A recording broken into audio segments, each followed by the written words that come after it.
আমাদের জীবনের সবথেকে বড় ব্যর্থতা কি জানেন? আমাদের জীবনে কখনো কঠিন সময় আসুক, এটা আমরা চাই না। আমরা চাই কি সবসময় আমরা সুখে থাকি, সবসময় আমরা ভালো থাকি, সবসময় আমরা আনন্দে থাকি। কিন্তু এই দুনিয়াতে, আল্লাহ তাআলার সৃষ্টির দুনিয়াতে এটা কখনো সম্ভব না, কখনো পসিবল না।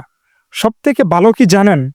আমাদের জীবনে যদি কখনো কোনো বিপদ আসে বা কখনো যদি কোনো সমস্যা আসে, আমরা যেন সেটাকে মোকাবেলা করতে পারি, সেটার জন্য হলেও আমাদের জীবনে কঠিন সময় আসাটা অনেক বাধ্যতামূলক, অনেক জরুরি আমি মনে করি।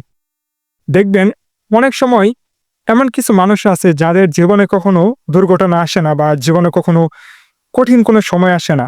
তারা দেখবেন যখন কঠিন সময় আসে, তারা একদম হোঁচট খেয়ে যায়, তারা একদম নার্ভাস হয়ে যায়। তারা কি করবে? তখন তাদের কাছে একটা কঠিন মুহূর্তটাকে আরো বেশি কঠিন হয়ে ওঠে। আর যে মানুষটা শুরু থেকে কঠিন মুহূর্তটাকে সে সাফার করে বা শুরু থেকে কঠিন মুহূর্তটাকে সে এনজয় করে বড় হয়েছে, বা সে শুরু থেকে কঠিন মুহূর্তটাকে কিভাবে পালন করতে হয় বা সেটার মোকাবেলা কিভাবে করতে হয় সে এটাকে জানে, তার কাছে এই কঠিন বিষয়গুলো তেমন কিন্তু কঠিন লাগে না। দেখ, সে খুব সহজেই এইসব বিষয়গুলো খুব ইজিলি সে হ্যান্ডেল করতে পারে, বা এইসব বিষয়গুলো সে খুব সহজে মাতাল দিতে পারে, বা সে এইসব বিষয়গুলো খুব সহজেই মোকাবেলা করতে পারে। তো আপনি যদি আপনার জীবনে কখনো কঠিন সময় আসে, কখনো যদি আপনার এমন সময় আসে যে আপনি জীবনে অনেক হতাশা হয়ে গিয়েছে, আপনার অনেক ক্ষতি হয়ে গেছে, বা আপনার অনেক সময় অনেক কিছু হয়ে গিয়েছে, তো আপনি হতাশ হবেন না।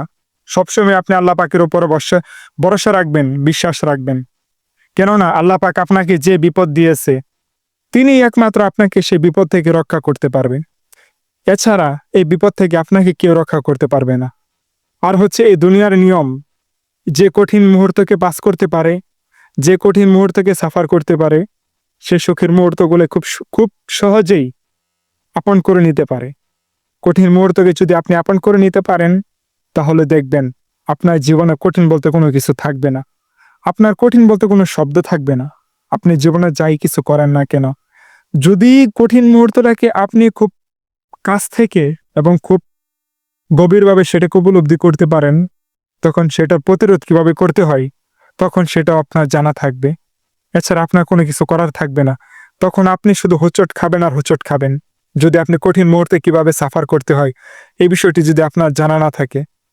বিশেষ করে যারা আমাদের মতো যুবক ছেলেরা আছেন বা যুবক ভাইয়েরা আছেন, তাদের কথাই বলি।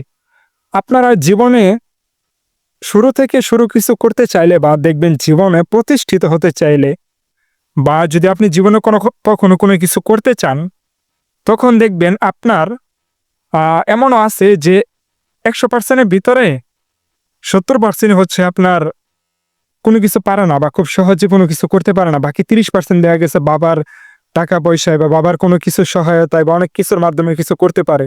তবে 70% ছেলেপেলেই দেখবেন জীবনে তারা ব্যর্থতা নিয়েই বড় হয়, বা ব্যর্থতার গ্লানি নিয়েই তারা তাদের জীবনটা শুরু করে। তো আমি মনে করি সেই সকল ভাইয়েরা একটা সময় তাদের ভিতরটা হবে একদম লোহার থেকেও খাঁটি।